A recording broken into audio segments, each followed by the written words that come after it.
Welcome to Stop the Fight, and today we're recapping this weekend's action. Let's go! Don't brag about taking my side piece! Don't brag about taking my side piece, though! I broke my back. Back is broken. Spinal. He's strong man, good boy, just... We were one round short of the upset. Katie Taylor beats Natasha Jones by unanimous decision. The scores were 96-94, 96-95, 96-95. What does that tell us? It tells us we were right intuitively, but our wallets are still so empty. That's okay. I think I analyzed the situation right. Katie Taylor, like I said, was going to rely on her volume to win. Natasha Jonas was bigger. She was a bit stronger. She was able to land quite well on Katie. And I think Katie is proven to be quite vulnerable. And going forward, we must really look carefully at any opponent that she fights. So let's talk about the fight a little bit. The round which I think cost Natasha Jonas the fight was the 9th round. I think watching the fight, Natasha Jonas had won 6, 7, 8, 5, 6, 7, 8, and possibly 10. Or 6, 7, 8, and possibly 10 for sure. I think that 9th round was the deciding factor. I think when she lost that 9th round and the 10th and the 10th being close, I think that's where the fight really kind of was decided. They say those are the championship rounds, and in a 10-round fight, those are the championship rounds. And Katie did well to win the 9th round for sure. So that's just how close it was. But she took, again, like I said, she would take the leather. But over here, it seemed like she would throw, instead of, I said, to beat a fighter like Katie Taylor, you want to throw at the same time as she's throwing her 3, 4, 5-punch combinations. Natasha would throw right after the combination and would land her hooks. She's a southpaw. She's throwing like a right hook. And she would land it often. She buzzed Katie numerous times in this fight. Numerous times. You can tell that Katie was uncomfortable in there. She was fighting the bigger person. Again, this isn't a knock on Katie Taylor's skill, guys. This is really not. It's just she seemed a little small compared to Natasha. You have to understand that when weight classes and body sizes, they matter in fight sports. Natasha Jonas was the bigger fighter. She seemed a little bit like a stronger fighter. She was not the more technically skilled, not the faster fighter, not the one with better footwork, but she was the stronger and bigger fighter. And it showed. Like I said, we were one round off from pulling out the upset and coming home happy with our bet, but it was not to be, and that's okay. I think we properly judged, though, the fight. And the plus 375 was too wide. The casinos, again, put it too wide. If there was a rematch, no chance in hell we get plus 375 again. So I know they were saying maybe Amanda Serrano, which for Katie Taylor. I don't think so, guys. I don't think so. Do you think they have a rematch? I don't think they do. I don't think Natasha Jonas gets another shot at Katie. I don't think Katie's handlers would do that. I think Katie needs a bigger fight from here on out. And, we're not the only ones who can see that Katie's vulnerable. Her handlers know that. Her promoters know that. There comes a time, and I feel this happens. Bob Arum is great at this. When he'll cash out, right, so to speak, a fighter. He'll give him that big fight that Bob Arum thinks his fighter may lose. Kind of as like a final, here's my last money grab on a fighter. And I think Katie Taylor, given that she's 33 years old, is 34 years old, is approaching the cash out date where the longer you keep her, even if you give her some of these softer touches, the longer she keeps fighting them and the harder they become due to the natural decline in a fighter's performance as they get older, the more likely you are to lose a fight against a fighter who has not generated any money. You eventually want to cash out your talent against another big name fighter for a lot of money. Everybody makes money, and if your fighter wins, excellent. You guys continue making more money. If they lose, you were prepped for it, and everyone made some money. So I think the cash out moment for Katie Taylor is coming. She really struggled a little bit. I felt her last few fights, and that's why I picked Natasha Jonas as like the sweet underdog pick for the fight this weekend. Let's talk Bivol. I keep saying it. He's an undersized light heavy, and this fight with Richards proved it. Bivol is small. He was significantly smaller than Richards, and he had trouble dealing with him. He really did. I think that we have to be honest with ourselves. A big guy like Beterbiev, can he be outboxed for 12 rounds? Beterbiev is a better fighter than Richards. And Bivol struggled here. You can say, sure, it's ring rust. I don't think this is just ring rust. I think, again, this is the same issue that Lomachenko's having, but Lomachenko's a better fighter than Bivol, pound for pound. So Bivol seems a little bit too small. He really does. He won the first half of the fight quite easily against Richards, but he just seemed like the physically weaker guy. And I feel like if he goes up against Beterbiev, he's gonna run into this problem where he's just not strong enough. He's just not strong enough. He doesn't have enough pop to really deal with it. Now, another thing is that Richards is only 1 inch taller than Bivol. He looked like he was a lot bigger than 1 inch. It's not even the height so much. It's the thickness in the body, the way 175 pounds sits on him. Well, obviously, these guys all rehydrate more, but they're just bigger fighters than Bivol. Bivol really needs to consider moving down to 168. I think even an old Kovalev, can do some would be a real challenge for Bivol. This kind of like pity pat stuff that Bivol likes to do, a lot of jabbing. For someone like Kovalev, whose power is going to be the last thing to go, this is like, it can spell disaster for Bivol. His handlers have to be really careful at light heavyweight matching him. You really have to look. Like, if Beterbiev shows some serious decline in his next fight, then maybe you can consider doing it. But, there was numerous overhand rights that Richards was able to throw to counter, like a pull counter, on Bivol that landed quite cleanly. Numerous. And the announcers were busy fellatiating Bivol, but he didn't look particularly great. He really did not. And of course, we can say that this was ring rust, but it seemed like it was an issue of just being a little bit too small for him. Like, it seemed like he just didn't have the pop. He was a little bit slow today, but again, maybe it's hard to get. Maybe it's hard to like work yourself up to fight a guy like Craig Richards at light heavyweight when you've already fought Joe Smith and Pascal and Chalembas and Barreras. Like Bivol had already beaten some real top 10 guys and some, obviously some champions. Like, you have Joe Smith Jr. and Jean Pascal are current champions at light heavyweight. He's beaten both of these guys. So can he do it again? I think the Joe Smith fight is significantly harder the second time around. Joe Smith has gotten better in the past 2 years. He's also fought a much better competition. Since he fought Bivol, he's fought Jesse Hart, Alvarez, and Vlasov. That's a way better trio than Bivol's Castillo and Richards.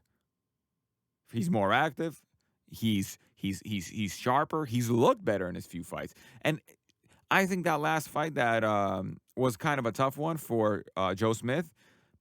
I think we just underestimated Vlasov a little bit. Vlasov turned out to be really, really good. And the COVID didn't affect him the same way that it affected Povetkin. So Bivol is, again, I'm going to root for the guy. I like him, but I don't think 175 is the right division for him. I think every single fight against the champs is going to be hard. I mean, obviously, he beat Pascal pretty easily, but Pascal's having a little bit of a resurgence. And Joe Smith is going to come into the fight in a potential rematch, knowing that he can hurt Bivol. And Bivol knows he can be hurt by Joe Smith. And that kind of dynamic, that can lead for an interesting kind of scare tactic in the fight, where when one fighter starts to fight more defensively oriented and in turn maybe throws away more rounds due to inactivity. I mean, regardless, Bivol against Joe Smith Jr. would be an interesting fight. I'd like to see that rematch, but against Beterbiev, after seeing him against Richards, I maybe want to see one more kind of top 5 guy before we see Bivol in there against one of these champs. Maybe this was just ring rust against Richards. So again, congratulations to Bivol for winning, but he was on the verge of losing that fight. Going away, that second half of that fight looked quite poor for him. So I don't know. They need to watch that tape. They need to really watch the tape and really, I think about the fact that sizes matter in the sport. Joseph Parker, Derek Chisora. I said that if Chisora were to win this fight, it would not really be an upset. I said it would not be an upset. Joseph Parker losing against Chisora, I said in the previous podcast, would not be an upset, and no one should consider it as such. And then you saw Joseph Parker won this fight, but this fight was close. This had more to do with the fact that Derek Chisora just does not have gas. He does not have a gas tank after the 6th round. If he can't get you out in the first 6, it's you just have you're gonna sweep the latter 6. But this time, Derek Chisora came out and was able to knock Joseph Parker down. It wasn't a clean knockdown. It kind of hit him behind the back, behind the back of the head. But you expect this from Derek Chisora. He comes out there doing these wilder windmill kind of swings. That's what Derek Chisora does. Welcome. He's the garbage man. He takes out the trash from the division. You know, he tests some of these guys in the top 10 for a good reason. And this is why he keeps getting paid even after Derek Chisora has 10 losses on his record. He's lost a quarter of his fights. He's got 42 fights, 11 losses. Sorry, he's got 43 fights and 11 losses. He's literally losing a quarter of his fights at this point. But he really tests these guys. This was a coin flip on the decision. This was a straight up coin flip, this split decision loss. He could have easily won this fight. Hell, I thought he was close and competitive with the Usyk in his previous fight. With Usyk in his previous fight. I thought he won like the majority of the early rounds. I thought you could have scored it a draw for Usyk, by the way, during the Usyk fight. I thought that fight could have been scored a draw. I remember I had Usyk by 1 round the way the other 2 judges had, and I thought that there was another round you could have given it to him. That fight could have easily went a draw for Chisora. He could be 2-0, 1-1 in his last 2 fights. He's 0-2, but I'm telling you guys, some of these fighters are not ready for heavyweight. Joseph Parker, I said it would take way more than 1 camp with Andy Lee. Way more than 1 camp. You know, that Joseph Parker, he's got issues. I don't know if maybe, I mean, we'll talk about Ruiz in a little bit, but I don't know if Joseph Parker just, something happened, I think. He seemed like he's a better fighter before. But maybe we were just wrong. Maybe a majority of the heavyweight guys outside of the top 3 are really overrated. That can be it too, because Joseph Parker, you should not be struggling with Derek Chisora in 2021. Derek Chisora has been fighting brutal fights for a decade now. He has not had easy fights. Fought Tyson Fury twice. Pulev. Dillian White twice. Takam. You know, this is a fighter's fighter. That's why I like Derek Chisora. That's why I always root for him. That's the truth, guys. I always root for Derek Chisora. He's a really tough guy. He comes at you. He fights a little dirty. Everything's looping. Nothing is clean. Love this kind of fighter. He's got pop. But here you go, Joseph Parker, you know, he needs a lot of work. He doesn't seem to have enough pop, guys. His KO percentage, he's got 29 victories, 21 by knockout. But he can't stop anyone of note. Yeah, he nearly stopped Dillian White at the end of that fight, but because Dillian White was so fat and out of shape, it seemed like Dillian White stopped himself. We need to see. I mean, like, I'm willing to give Joseph Parker, because he's young, the benefit of the doubt, of course. And again, he boxed well in the losing effort against Anthony Joshua. But I need to see probably another fight to like, for sure, you know, kind of calling Joseph Parker really like a B-level heavyweight in the modern era. But I mean, I don't know. He seems to lack some spark, something. I can't even pinpoint it. He seems to do everything kind of well, but in spurts. The power is a little bit not there, but at times he's able to like stun people and generate it. Again, I need to see another fight to see if maybe Andy Lee can bring something out of Joseph Parker. If he can't, then I think Joseph Parker is just really kind of a guy who's sitting on the lower edge of that top 10. Even in a division such as this. So again, congratulations to Joseph Parker for taking a split decision. This fight again could have really went either way, but congratulations for getting up after the first. He was knocked down in not a clean knockdown, but he was knocked down in the first, and he got up and battled his way back, and took that split decision. So congratulations to Joseph Parker, and I think Taylor-Chisora will absolutely be getting more calls to test more prospects for more guys in the top 10. Let's move on to Figueroa and the Andy Ruiz card. That was a horrible, pitiful performance by Figueroa. I thought it was funny in rounds 1 and 2, and it quickly became sad by rounds 3, 4, and 5. I don't know what he was trying to do, what Emmanuel Augustus impression he was going for, but he looked terrible. Terrible. Abel Ramos was able to, after 2 rounds, able to figure out the way he swayed. Even the commentator said it. He kept moving left to right in such an obvious pattern that Abel Ramos was just able to land right hand after right hand after right hand.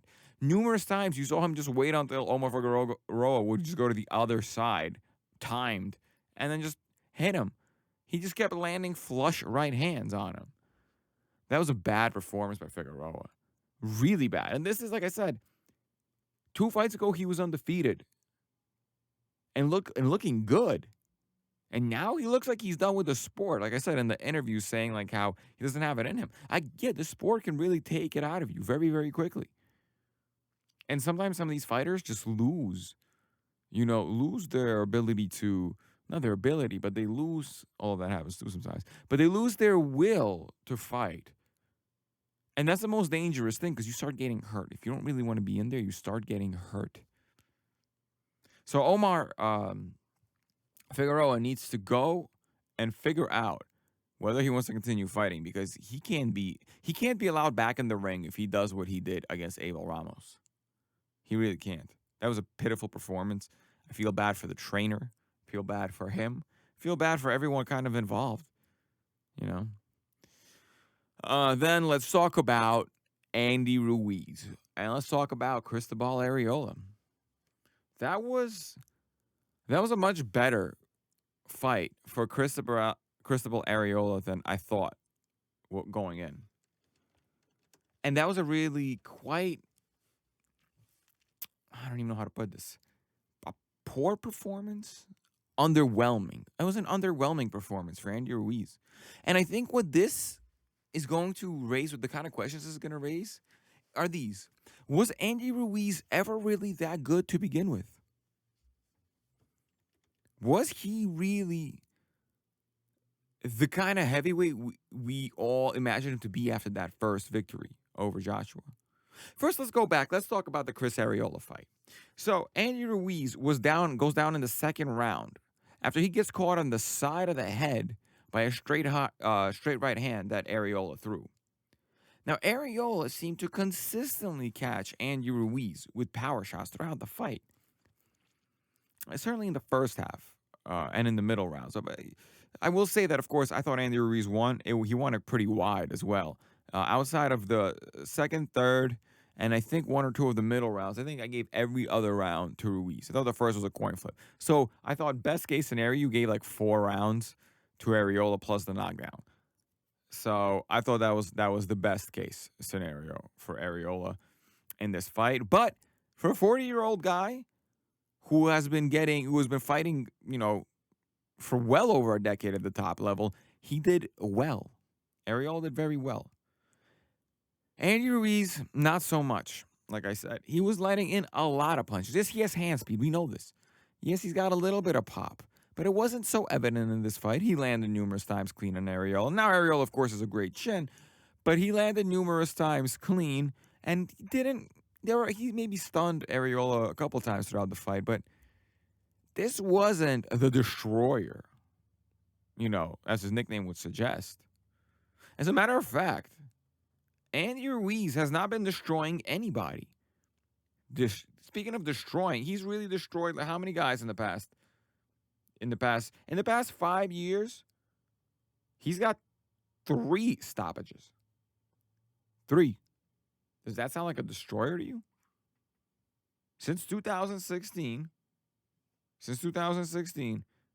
he's got the Josh Gormley fight, which he won by stoppage. He's of course got the first Anthony Joshua fight and the Dimitrenko fight. His power may be a little bit more overrated than it's a little bit. Let's not call it overrated. It's a little bit weaker than we want to imagine. Because we think of the destroyer, the guy who put down the monster, the giant of Joshua. Well, Joshua has always had slightly suspect of a chin, and this is a heavyweight. I read somewhere today that Andy Ruiz, what if he was just the right guy at the right time with the right punch with Joshua in that fight? Similar to Buster Douglas. He's a talented guy. Andy Ruiz is like Buster Douglas. But is he really a champion? Maybe not. And I think this fight with Arreola kind of showed us that Andy Ruiz is probably not as good as we thought he could be after the upset victory over Joshua. He's really not. While he has hand speed, like I said, and he has got a little bit of pop, he's very defensively vulnerable. Every single fight that I've seen him in, he's gotten clipped. Even in the fight which he beat Joshua the first time. Remember, he was down. He lets through punches. He is defensively vulnerable. His hand speed, while pretty good, is negated by the fact that he's not quite that fast on his feet. He seems to be able to dash in and out quickly, but he does not use his feet all that well. So while he has foot speed, his feet are oftentimes in cement blocks, if you look. He'll stand there getting hit, and then will use his feet primarily for offense. Now, of course, he's part of the Canelo team now. There's a different training ground. And I said, like I said with Joseph Parker, one fight won't do it. But I don't know if I see that in Andy Ruiz. Again, I'll give, like with Parker, I'll give him another fight or so. But if we look at Andy Ruiz, if we look at his resume, he has never particularly been at the championship level. Right? And this fight with Chris Arreola further reinforced that. A Chris Arreola who was considered in his prime over a decade ago, when he was getting mauled by Vitaly Klitschko. Just to show you how old this, I keep mentioning this, just to show you how long ago this was. He was getting mauled by Vitaly Klitschko at 20 years old. It's 12 years ago now. And he put on this kind of performance. Now, sure, you can turn the fight back a little bit. But when I saw Chris Arreola, as skinny as he was after the weigh-in, I was quite sure that that's probably going to lead him to get knocked out. Certainly not to knock down Andy Ruiz in the second round like he did. But Andy Ruiz, I guess the one good thing you can say about this fight is that he was able to stay composed after being knocked down. He did win the fights and outboxed Arreola the rest of the way pretty clearly. And he was thinner than he was for the second fight, Joshua fight. But is that enough? I don't know. I don't think so. Let's look at his career a little bit. He lost to Joseph Parker by majority decision. But Parker has been, I used this term before to describe Figueroa, has been enigmatic a little bit in his career. He hasn't achieved much since. So maybe Joseph Parker was always a little bit overrated himself, and losing by majority decision to Joseph Parker may in fact show you that maybe the limit is quite low. That ceiling is not too high for Andy Ruiz. How about the Dimitrenko fight? I remember watching that fight, and I remember thinking, Andy Ruiz can probably be a cruiserweight. Yeah, he beat Dimitrenko. Yes, but he didn't look good. At least I didn't think so. I didn't think like, oh yeah, this is the guy who's gonna come and beat Joshua next. As a matter of fact, when the Joshua fight was announced, I thought Joshua, like everyone else thought, Joshua was gonna walk through this chubby kid. You know, who even at that point you can see had really fast hands for heavyweight, but he was just he doesn't like it. As big as he is, his power is not there relative to his size. So, what does outside of that Joseph Parker loss and the upset over Anthony Joshua, what is Andy Ruiz's claim to fame? The victory over the Kingpin Johnson 10 years after Johnson was relevant? Certainly not the Dimitrenko fight. Dimitrenko seems to never have been able to put it together. So I don't, he wasn't even able to get Lejakovic out in 2014, and that was already a Lejakovic that was a decade past his prime as well. So Andy Ruiz may have been legitimately overrated. He is a top guy, in the sense a top 10 guy, but he's not a top 5 guy. No. I just after this performance, do you really think certainly he's not beating anyone in the top 3. Anthony Joshua can do the exact same fight he did the second time around and win the same exact way. So you can forget about that. Fury can also box circles a similar way to Joshua. Deontay Wilder, Andy Ruiz is defensively liable, and you see it. You've seen it in his past few fights. He gets hit enough. Against Wilder, that's a recipe for disaster. So who does that leave? Usyk. I don't think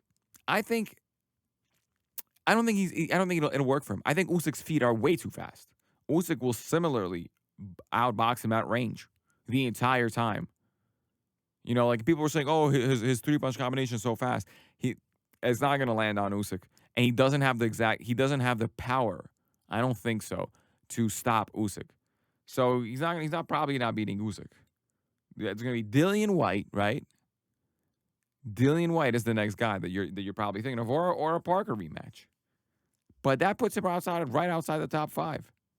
Like I said, he's probably a top 10 guy, but I really don't think he beats any of the champs right now. I guess, you know what? As an interesting kind of like redemption arc for both these fighters, a rematch with Joseph Parker next would be really interesting. Second fight with new trainers, coming off underwhelming performances. That's really 2 performances in a row that Andy Ruiz has not looked particularly good in. Obviously losing to Joshua the second time, coming in super heavy. Now he's lighter, about 30 pounds lighter, say 25 pounds lighter. But 40-year-old Ruiz Arreola, who you were knocked down by, I would not call that a great performance. That's underwhelming.